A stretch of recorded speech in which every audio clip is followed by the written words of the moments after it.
So now the classes, guys. So, yeah, I guess we'll go ahead and start with classes, Missy. Alright, classes are the combination of a primary and secondary archetype. A player may choose their secondary archetype when they reach level 25. Aha, I said 25. The secondary you can't do it right off the hop. Right. The secondary archetype does not provide additional skills. We have a specific terminology when referring to archetypes and classes. Classes are the combination of your secondary archetype with your primary archetype. A player chooses their primary archetype at the start of the game. A player cannot change their primary archetype. Players receive skill points as they level. They can be used to level up skills within their skill tree. It will not be possible to max all skills in the skill tree. A player may choose a secondary archetype when they reach level 25. The combination of primary and secondary archetypes is referred to as a class. Secondary archetypes may be changed, but not on the fly. Yeah. The player can then augment their primary skills with effects from their secondary archetype. Each skill in the primary tree will have several augment options from the secondary tree. This is an example of horizontal progression. Augments to primary skills can fundamentally change the way the ability works, adapting what the ability once did to incorporate the identity of the secondary archetype class. If a fighter were to choose a mage as the secondary archetype, the fighter would become a spell sword. This combination opens up augments that can be applied to skills in their primary skill tree. Fighters have a rush skill that allows them to rush towards a target, and upon reaching the target, deal an amount of damage with a chance to knock the target down. A mage's escape augment could be applied to the rush skill, which would now teleport the player to the target, thus eliminating the charge time on the skill. Yep, see, I told you. Class progression does not relate to a player's artisan progression. Artisans, like processing, gathering, stuff like that. All right, Missy, let's go through all 64. Ah, we already did. We already did. We're not doing that again. All right, so the big little section here, balancing. All right, Missy, let's see what they're talking about. How they're going to balance all these things. All right, so the 64 classes are partitioned into 8 primary archetypes. Balancing of active skills only relates to these 8 primary archetypes. There are 4 primary groups of augments assigned to each base archetype. Balancing of augments relates to the 4 augment groups for each of the 8 archetypes. Even though augments do radically change the way your active skills provide you abilities, there's still a primary focus on the base archetype itself and not the 64 whole classes. We're not really talking about 64 true classes. We're talking about 8 classes with 64 variants. There isn't as much variance between the 64 classes as you might expect. It's not like there are, 64 different versions of radically different classes. Yep, that's what we talked about. So balancing in Ashes is group focused, not based on 1 versus 1 combat. There will be matchups in 1 versus 1 where one class will be superior to another, and that application should be a rock, paper, scissors dynamic.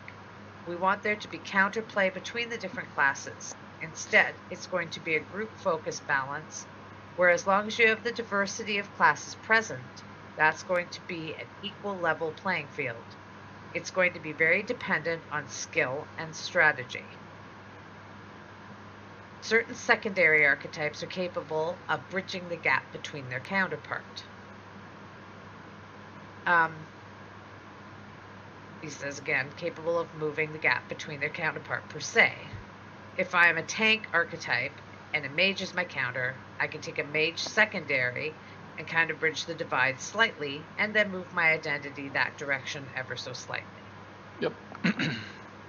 Yeah, so that's what we were talking about with balancing real quick was, it would be almost impossible to do 64 classes. And so personalized. Yeah. Like all of them. So your archetypes, your 8 archetypes, those are what are going to be balanced. And that's because your augments, like they said, isn't changing your skill. It's just it's almost cosmetic in a way.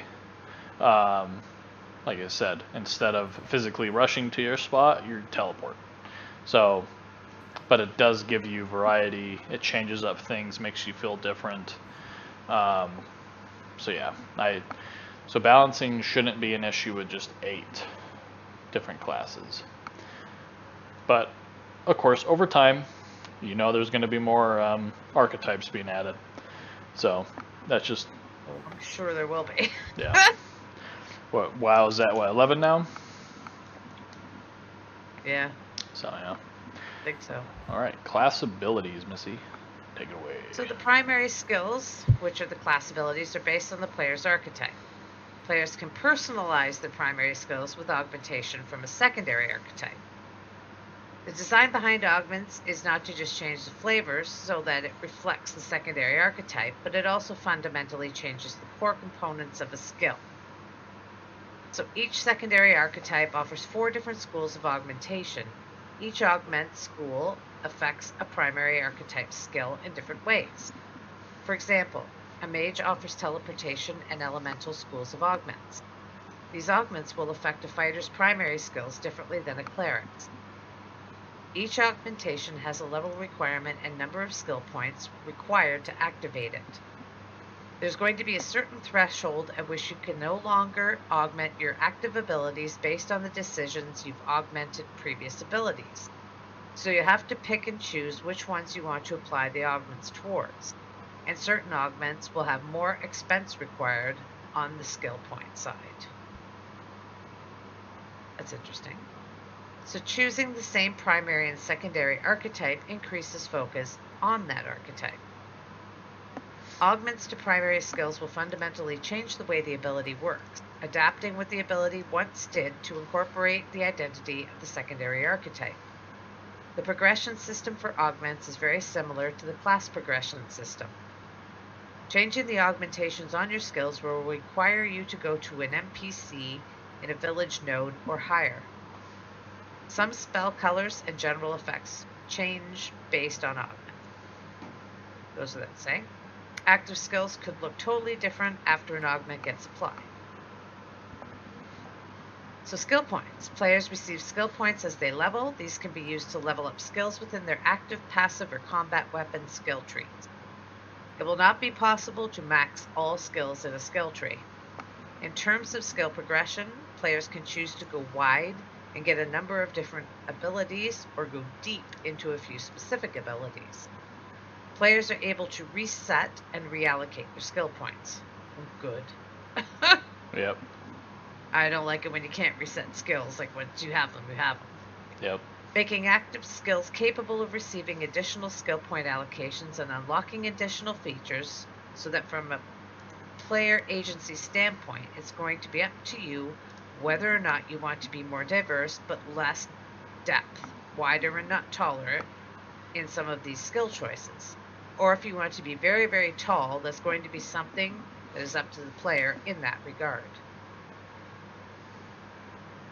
So siege abilities. 8 players of the same primary archetype can band together to create monumental effects during a siege. The classes will need to be in the same group or raid. These are the types of systems that we want to put in place where groups of a single primary archetype can come together to summon these types of effects that play off of what the identity of that archetype is. Which I think I did see in a siege. It was when they were doing the gameplay for it, where all the mages like made themselves invisible so they could go attack. So it was so yeah. Yeah. So yeah, I could definitely see that. Skill points, like I said, they're showing like the skills on there. So they have passive, active, and weapon. So I think so they have 3 different ones. So it looks like you'd be able to enhance your weapons, and then you can have passive. So it depends on if you want to be more of a passive player or if you want to be more in control of what your class is doing. So that is good. All right, changing and switching. Here we go, Missy. I think this one's important.